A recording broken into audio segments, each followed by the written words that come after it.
DMK, Dravid Munnetra Kazhagam खड़गम या जो नाम है, और एआईएडीएमके, ये दोनों ही साउथ इंडिया में, तमिलनाडु में द्रविडियन पॉलिटिक्स से उत्पन्न हुई पार्टियां हैं। इनकी पृष्ठभूमि अगर हम देखें तो ये स्वतंत्रता से पहले 20वीं शताब्दी के शुरू के दशकों में जो उस वक्त के मद्रास प्रोविंस में के तमिल स्पीकिंग रीजन में जो एक आ, उस वक्त के ब्राह्मण वर्ग का जो एक शिक्षा पर या सरकारी जॉब्स पर एक प्रभुत्व था, उनकी बहुतायत थी, उस की तुलना में जो उस वक्त की जो लीडिंग ओबीसी कैटेगरीज थी, जातियां थी, जिनको बाद में ओबीसी, उस वक्त तो नहीं थी, जो उसको बाद में ओबीसी कहा गया, वह जातियां जो कि ब्राह्मण नहीं थी दक्षिण भारत में, उन्होंने अपने रिप्रेजेंटेशन के लिए, अपने एजुकेशनल रिप्रेजेंटेशन, एम्प्लॉयमेंट रिप्रेजेंटेशन के लिए मूवमेंट खड़ी की, जो कि शुरू में एक सेल्फ रिस्पेक्ट मूवमेंट के नाम पर, सेल्फ रिस्पेक्ट पार्टी के नाम से शुरू हुई, और इस पूरी मूवमेंट को और ज़्यादा जो एक आइडियोलॉजिकल बेसिस जो मिला, वो दिया है ईवी रामास्वामी नायकर, पेरियार ने, जिन्होंने कि एक पूरी ऐसी फिलॉसफी खड़ी की जो ये मानती है कि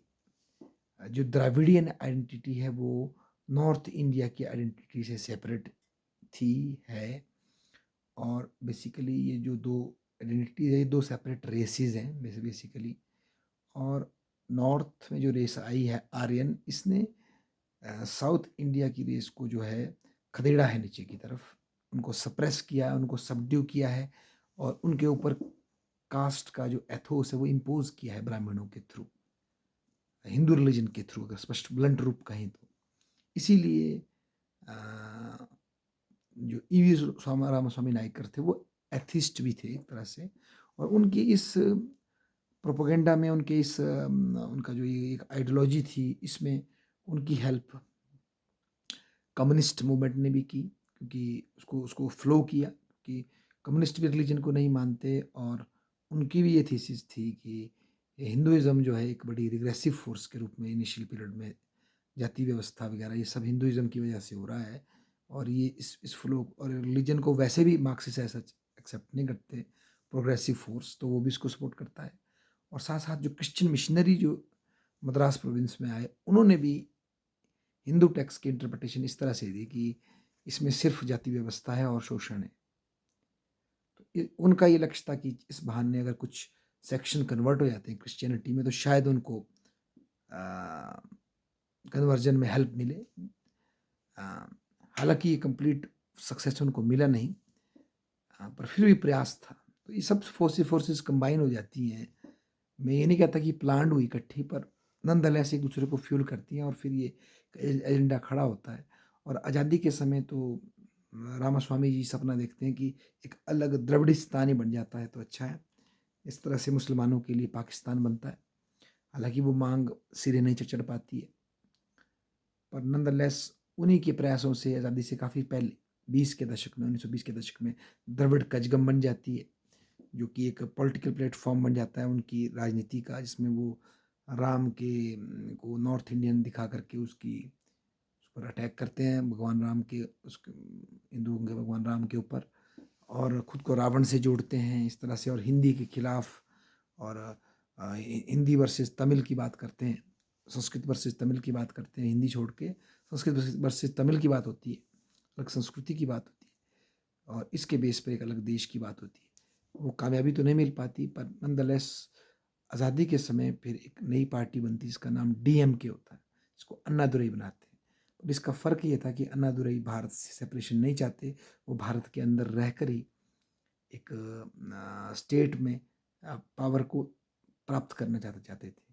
और तब तक पेरियार अपने पद से थोड़े से, अपनी जो उनकी महिमा थी वो कुछ पर्सनल कारणों से भी वो नीचे गिर जाती है, और फिर अन्नादुरई का पर्दापरण डीएमके के लीडर के रूप में होता है। उस समय इनिशियल 50 और 60 के दशक में कांग्रेस पार्टी का ही दबदबा पूरे तमिलनाडु में था। तमिलनाडु तो उस वक़्त नहीं था, मद्रास प्रोविंस में था। पर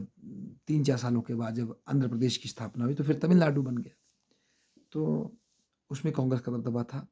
परंतु स नॉनदलेस ये पार्टी अपनी जगह बनाती जा रही थी, म्युनिसिपल चुनावों से और लोकल चुनावों से अपना स्पेस खड़ा करती जा रही थी और कांग्रेस की लीडरशिप अपने को इस चुनौती को ढाल नहीं पाई। हालाँकि अगर आप देखेंगे 60s में भी कामराज जो है तमिलनाडु के एक बड़े लीडर होते थे कांग्रेस पार्टी के, पर नॉनदलेस वो इसको सँभाल नहीं पाई और 67 में पहली बार जो कांग्रेस डीएमके के हाथ से पराजित हुई और उसके बाद से तो डीएमके ने जो अपनी सोशल जस्टिस की जो पॉलिसीज़ हैं, उसको और रेडिकल बनाते हुए सत्ता को कैप्चर किया और उसके बाद कभी फिर कांग्रेस तो तमिलनाडु की राजनीति के साइड में चली गई और डीएमके मेन पार्टी के रूप में उभर कर सामने आई और 60s में भी जो ये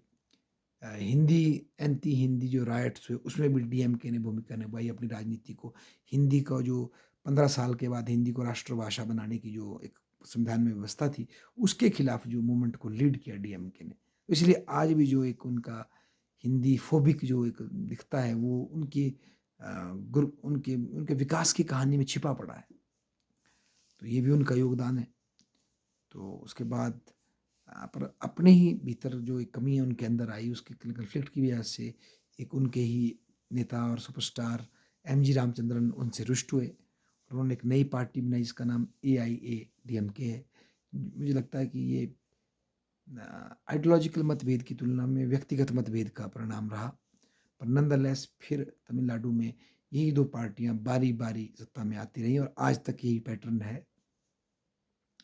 ब्रॉडली दोनों पार्टियों में द्राविडियन पॉलिटिक्स के जो फंडामेंटल पिलर्स हैं उनको लेकर के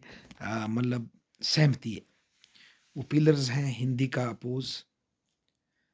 तमिल कल्चर को प्रमोट करना ब्राह्मणिकल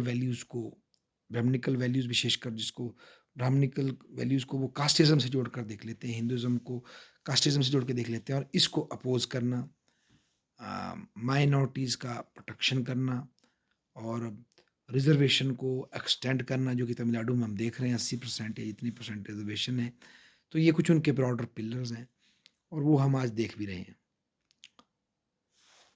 तो आज तक जो तमिल राजनीति वो इसी पिलर पे चलती है हालांकि इसमें कुछ चिंक्स में कमियां भी आ रही हैं कमियां ये है कि जो जब शुरू में द्रविडियन पॉलिटिक्स चला था तो ओबीसी जातियां जो बाद में ओबीसी बनी जो नई डोमिनेंट पार्टी जातियां हैं उन्होंने अपने से जो कमज़ोर जातियां थी शेड्यूल कास्ट की जातियां जो बाद में शेड्यूल कास्ट बनी रादर सही ये कहना होगा जो बाद में सेंसस में शेड्यूल कास्ट में डाली गई कमज़ोर जातियां उनको एम्पावर करने में पूर्ण रूप से सक्षम नहीं है आज भी तमिलनाडु में जातिगत भेद हैं और वो अगर ब्राह्मण की तुलना में ओबीसी सो कॉल्ड ओबीसी जातियां और सो कॉल्ड एससी जातियों के बीच में है ना कि ब्राह्मण और एससी जातियों के बीच में क्योंकि पॉलिटिकल पावर अब ओबीसी के पास है और वही जो सो कॉल्ड निम्न जातियां उनका सप्रेशन कर रही तो अभी तक डीएमके और AIADMK पूर्ण रूप से उन जातियों को एम्पावर करके मेन स्ट्रीम में नहीं ला पाए तो ये एक संकट इसमें छिपा है दूसरा जब से हिंदुत्व की राजनीति फिर से खड़ी हुई है अब उन्होंने जो हिंदुत्व की तस्वीर दक्षिण भारत में बना के रखी है उसको चुनौती सामने आनी शुरू हो गई है और इससे तमिल समाज में जो एक सेक्शन है जो कि हिंदुत्व के प्रति पॉजिटिव फील करता है उनसे भी एक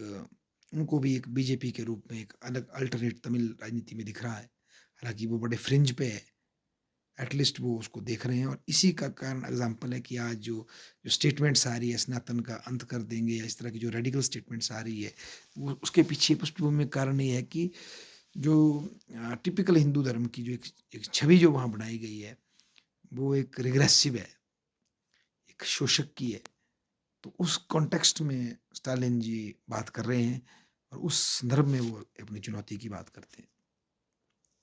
तो ये दो पार्टियां जो मेन है तमिल राजनीति की डीएमके AIADMK इसके अतिरिक्त भी कई DMDK और इस तरह की छोटी छोटी पार्टियां और भी जो कि तमिलनाडु की विशेष जातियों के सेक्शंस को कैटर करती हैं पर वो बहुत बड़ी सत्ता में अभी नहीं है और इसके बाद भी कांग्रेस पार्टी भी आज वहाँ विद्यमान है पर साइडलाइन है और बीजेपी अपना स्पेस ढूंढ रही है पर दो धुरियाँ आज भी यही है DMK AIADMK तमिल पॉलिटिक्स की धन्यवाद